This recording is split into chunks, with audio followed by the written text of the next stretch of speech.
하나님의 말씀 요한 2서 7절로 9절 말씀 보겠습니다. 요한 2서는 1부가 1절로 6절 하나님의 계명을 지킴에 대하여 말씀하셨고 2부는 7절로 13절 말씀을 통해서 거짓 선생들을 거절할 것을 당부하셨습니다. 7절부터 오늘은 9절 말씀을 통해서 거짓 선생들이 가리키는 이 교리에 대해서 저희가 좀 살펴보면서 거짓 선생들이 말하는 바의 근본적인 본질을 우리가 조심해야 되고 또 무엇을 우리가 경계해야 될지를 그러한 말씀에 대해서 은혜를 함께 나누기를 원합니다. 먼저 7절 말씀에 보면은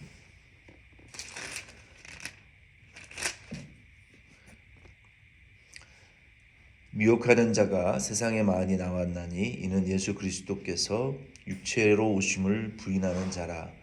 이런 자가 미혹하는 자요 적 그리스도니 너희는 스스로 삼가 우리가 일한 것을 잃지 말고 오직 온전한 상을 받으라. 아멘. 이 적 그리스도 또 미혹하는 자, 미혹하는 자는 속이는 자라고 영어 성경에 deceiver이라고 나와 있어요. 이러한 이 거짓 선생들의 교리를 우리가 조심해야 되는데 그들을 경계해야 돼요. 우리가 경계심을 가지고 있는 상태에서 듣는 거하고 이 경계심을 갖지 않고 이 무장이 해제된 상태에서 그냥 받아들이는 거하고는 큰 차이가 있어요. 뭔가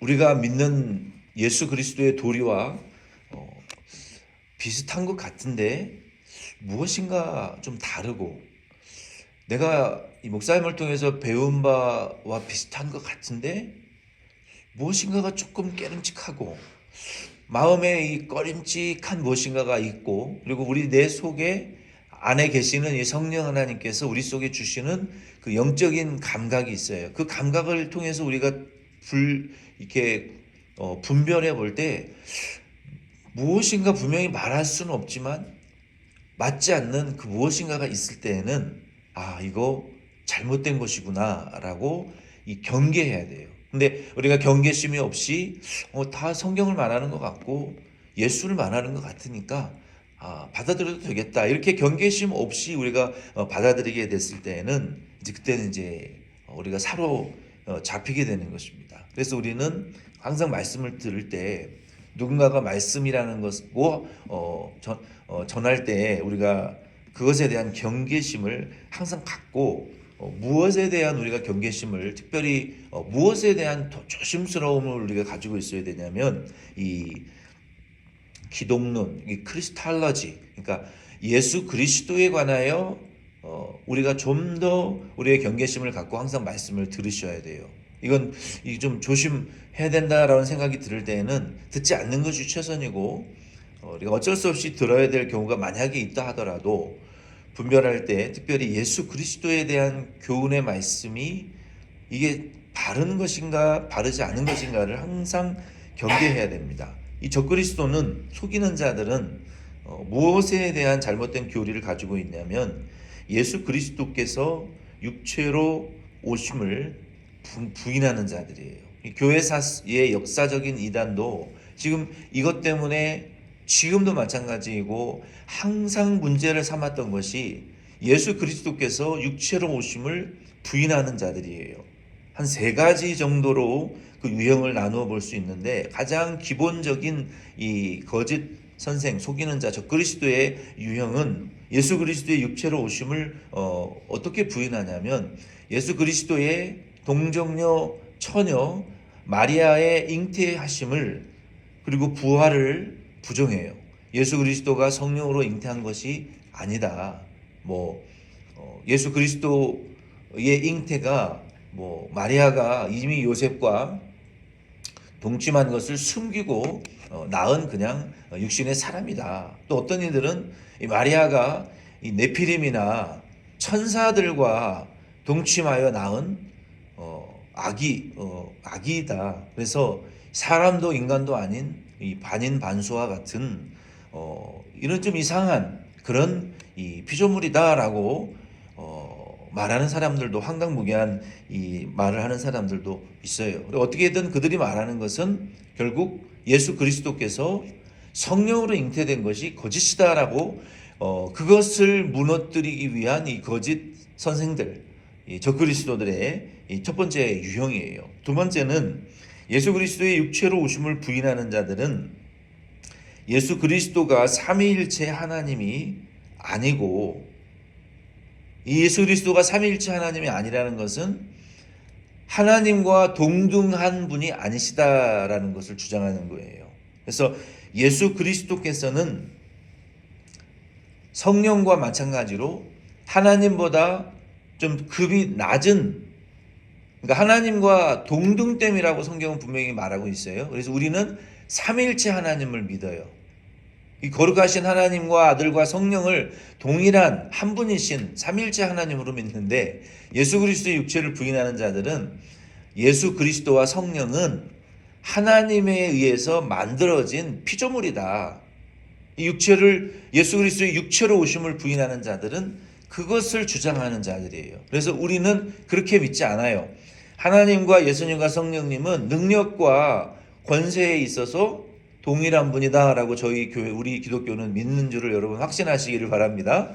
예수와 성령이 하나님에 의해서 만들어졌기 때문에 하나님은 열등한 신이고, 우등한 신이고, 예수와 성령은 열등한 신이다. 신은 신인데 이 예수의 육체로 오심을 부인하는 자들은 그렇게 두 번째 유형으로 그렇게 가르쳐요. 그러나 그게 역사적으로 영지주의나 뭐 사벨리우스나 아리우스나 마르키온이나 우리가 평생에 한 번이라도 들어봤던 그러한 이단주의자들이 말하는 그런 그 단일 신론자들이나 뭐 양태론자들이나 이런 자들이 주장하는 바가 바로 그거예요. 그러나 성경은 하나님과 예수님과 성령님은 동일한 능력과 권세를 가지신 삼위일체 하나님이다라고 말하는 것을 우리는 이 교리를 믿는다는 거예요.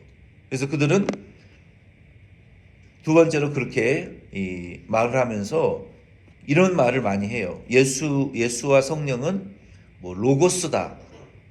아니요. 성경은 그렇게 말하지 않아요. 예수와 성령은 그냥 영이다. 뭐 천사다. 뭐 에너지다. 기다. 뭐 이렇게 말하는데 성경은 그렇게 말하고 있잖아요. 동일한 삼위일체 전능하신 우리의 구주 하나님이신 것을 성경은 말하고 우리는 그대로 믿는 거예요. 세 번째 유형은 그들은 예수 그리스도가 신성이 없는 보통 사람이었다고 말해요. 그러니까 저와 여러분처럼 육신의 부모님을 통해서 세상에 태어난 그냥 보통 사람이었는데 무엇인가를 깨닫고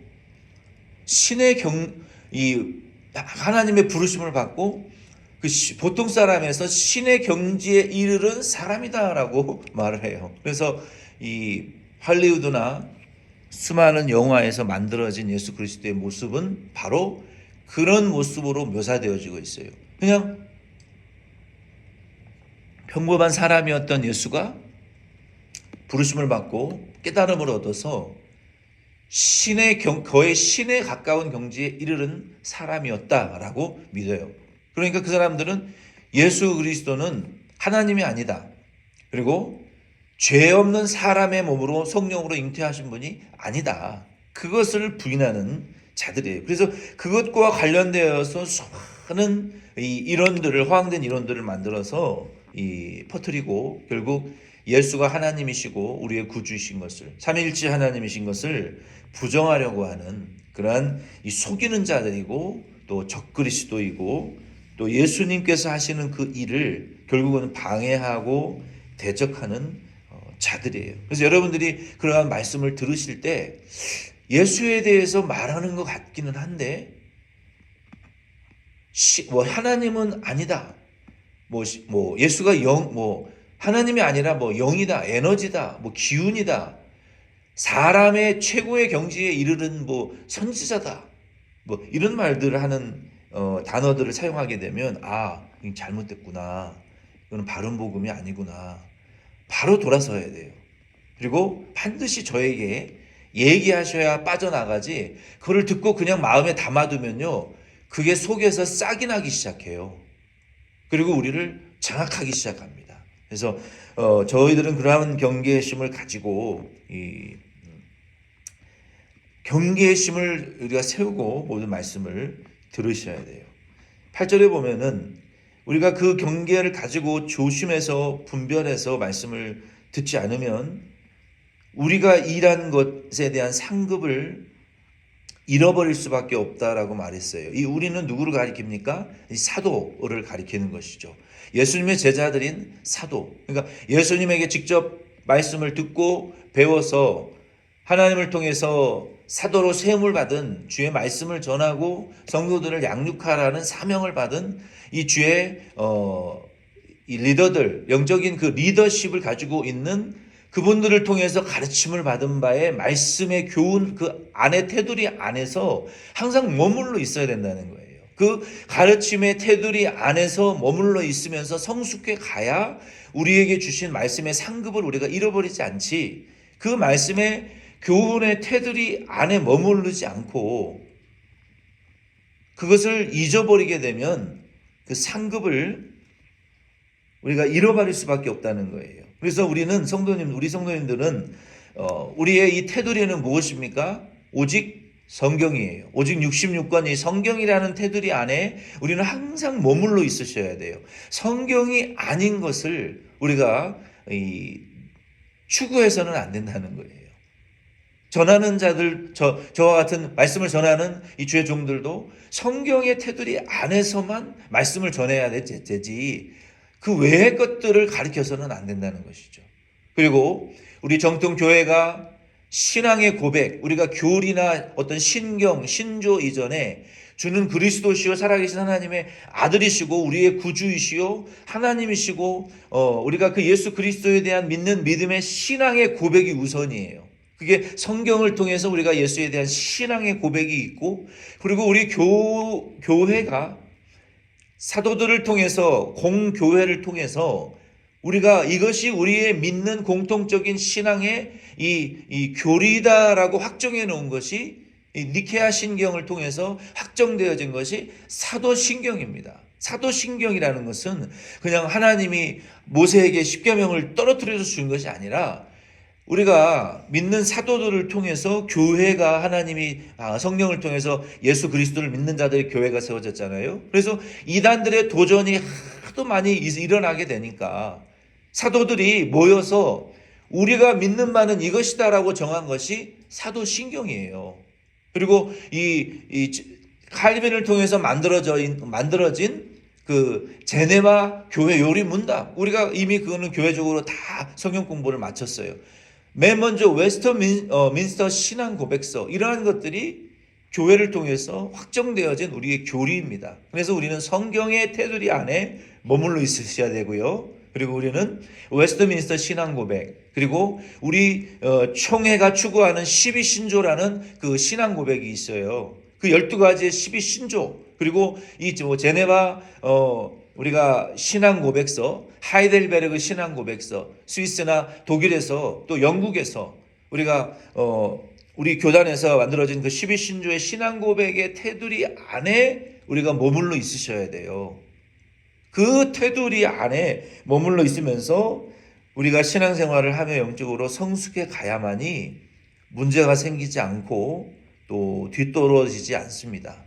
근데 9절 말씀에 보면은 더 구체적으로 우리에게 이렇게 말씀하세요.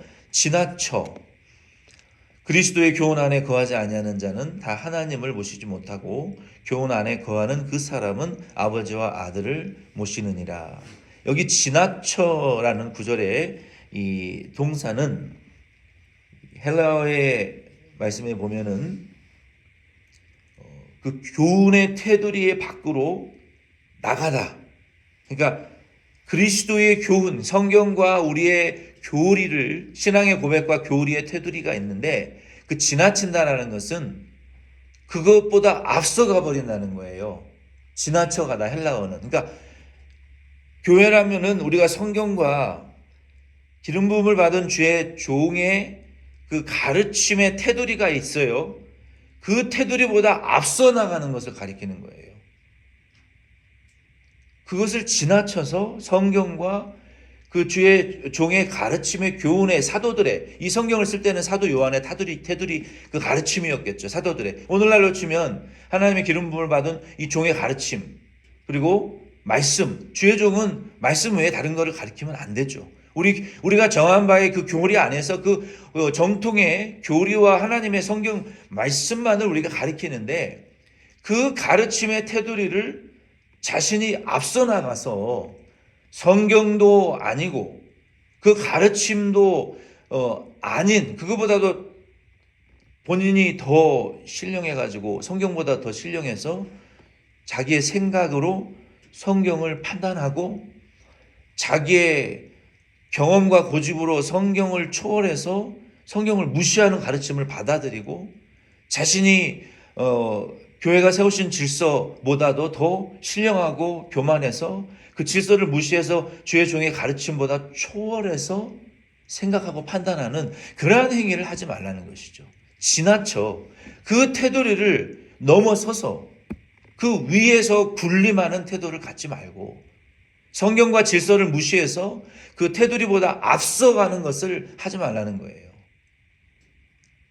지나쳐가는 것은, 그 테두리와 교훈을 지나쳐버리는 것은 그 그리스도의 교훈 안에 거하지 않는 것이고, 그보다 앞서가는 것은 결국은 아들과 아버지를 모시지 못하게 되는 결과를 가져오게 된다는 거예요.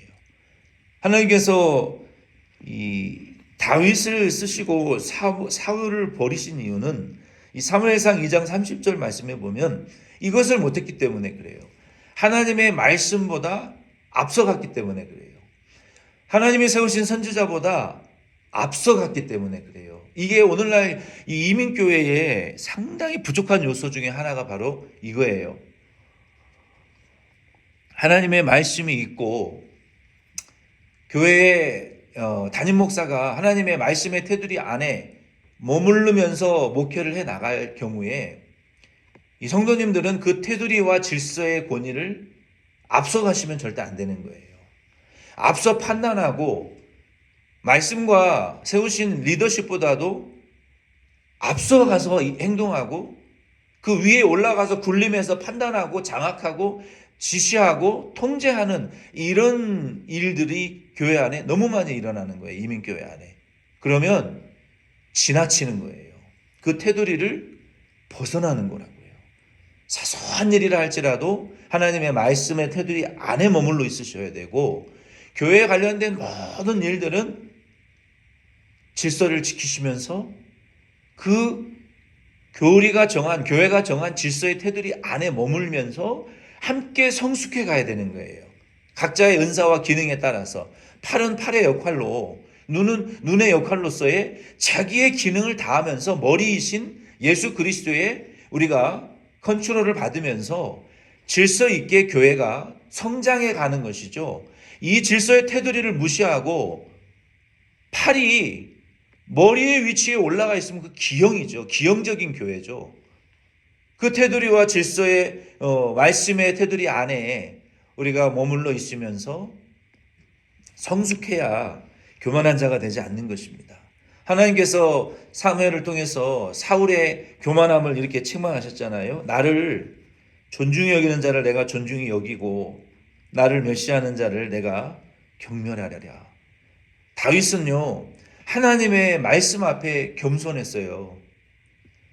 그러나 사울은 하나님의 말씀을 사무엘 선지자를 통해서 여러 차례 하나님의 뜻을 대언해 주셨음에도 불구하고 그것을 무시했단 말이에요.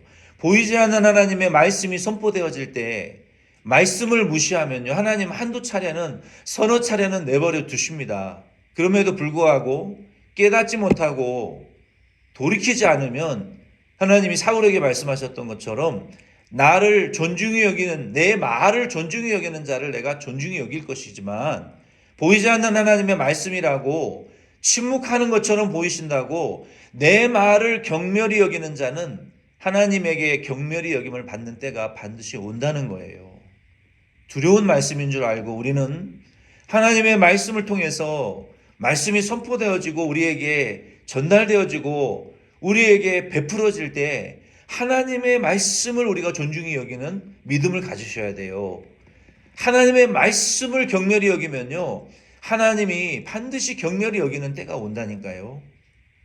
그래서 두려운 거예요. 우리는 하나님이 사랑이시고 은혜로우신 분이시지만요, 하나님이 우리를 사랑하신다면 우리는 하나님을 두려워 떨 줄 아셔야 돼요. 두려워할 줄 아셔야 돼요.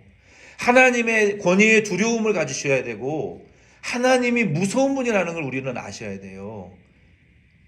하나님의 말씀을 존중히 여기셔야 돼요. 그래서 우리가 하나님의 말씀을 존중히 여겨서 우리가 그 교훈과 질서의 테두리 안에 머무르셔야지 그것을 지나쳐서 앞서가서 판단하고 앞서가서 행동하면요, 하나님 지극히 싫어하시는 일이라는 거예요.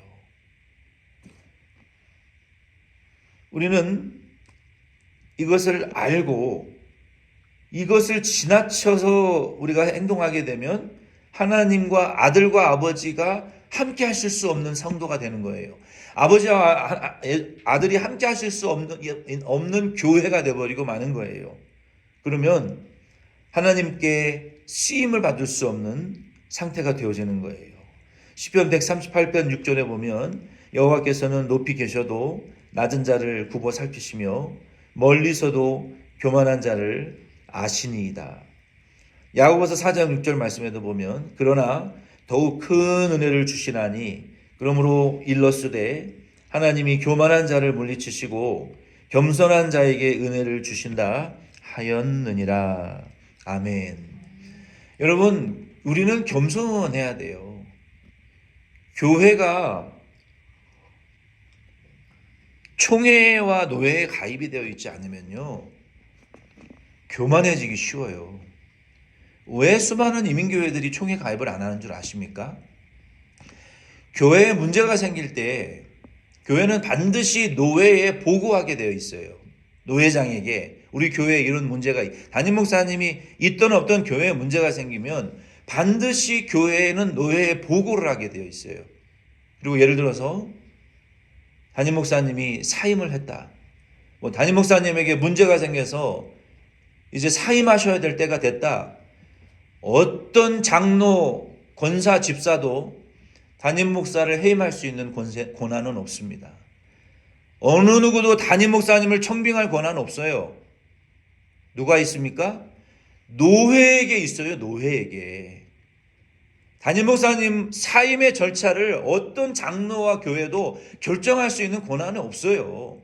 노회에서 보고를 받고 노회에서 시찰단이 나와서 상황을 파악하고 이 문제는 사임시킬 만한 문제가 아닙니다. 성도님들이 회개하십시오. 담임 목사님을 존중하고 그의 권위를 따르십시오. 그의 설교 말씀을 통해서 은혜를 받고 그의 목회를 도우십시오. 적극적으로 중재받고 징계받을 성도는 징계하고 정직시킬 성도는 정직시키고 교회에서 파면하고 내쫓을 성도는 내보냅니다. 노예에서. 당신 그렇게 문제를 일으키면 교회가 망하니까 당신은 교회에서 나가셔야 됩니다. 노예의 권한이 있어요. 왜 총회와 노예 가입을 안 하는 줄 아십니까? 이런 간섭이라기보다는 이런 제재를 받기 싫어서 노예 총회 가입을 안 하는 거예요. 그런데 성도님들은 그걸 몰라요. 장로 권사가 되면 담임 목사님을 사임시키고 청빙할 수 있는 권한이 있는 줄로 착각하고 살아요. 어느 총회에도 그런 권한이 성도에게 있지를 않습니다. 담임 목사님이 돌아가셨거나 사임됐거나 정말 갑작스럽게 무슨 일이 있어서 담임 목사님이 없어지게 되면, 안 계시게 되면 노회에 요청을 하면 노회에서 임시 담임 목사님을 보냅니다. 교회는 총회와 노회에 할 일이 무엇인지도 성도님들은 아셔야 돼요. 어떤 사소한 문제도 교회 스스로 결정할 수 있는 문제는 없어요. 그러나 담임 목사님이 건재하고 운영위원회나 당회가 있을 경우에는 모든 일들을 바르게 처리하는 것이 옳아요. 그러나 그러한 절차를 무시하고 그러한 제재를 받기 싫어서 총회와 노예 가입도 안 하고 자기들 멋대로 마음에 안 들면 내보내고 마음에 드는 사람을 불러오는 거, 이거 이민교회의 엄청난 이 교만한 일이라고 저는 생각을 해요. 하나님이 심판하시는 일 중에 하나가 이 교만인데, 이거 정말로 하나님 앞에 겸손한 일인지 교만한 일인지 우리는 생각해 봐야 돼요. 우리에게 없는 것을 총회와 노예 제재도 받지 않고 교회 마음대로 하는 거, 이거 정말 어떻게 해야 될지 우리가 바르게 판단해 봐야 될 일 중에 한 가지. 우리 교회는 절대로 그렇게 해서는 안 돼요. 어떠한 일이라도 노예의 보고가 되어져야 되고, 그러한 경우가 있을 경우 노예에서 시찰단이 나오고 파송하고 노예의 제재를 받으면서 교회를 세워나가는 것이지, 그거는 제재가 통제가 아닙니다. 그래서 그러한 행정적이고 노예적인 일들도 우리 성도님들은, 부장님들은 알고 계셔야 돼요. 항상 노예와 총회의 권한이 있지 이거는 교회의 권한이 아니구나. 우리가 그러한 것들을 이해하고 신앙생활을, 그게 우리 테두리 안에 머무는 법 중에 아주 중대한 한 가지의 태도입니다. 그래서 우리는 이러한 테두리 안에, 교훈 안에 머물러 있을 때 우리는 아버지와 아들을 모실 수 있고 그 안에서 거룩하게 성숙해 갈 수 있습니다. 그리고 이 예수 그리스도에 관한 그러한 예들을 여러분 기억하시면서 예수 그리스도의 육체로 오심을, 성령의 잉태하심과 부활과 삼위일체 하나님과 동일한 권세와 능력과 입격을 가지신 이 삼위일체 하나님이신 것을 부인하는 자들의 이 교훈을 경계하실 수 있는 그런 분별력을 여러분 항상 갖고 여러분 신앙생활 해주시기를 부탁을 드립니다. 주기도문으로 예배 마치겠습니다.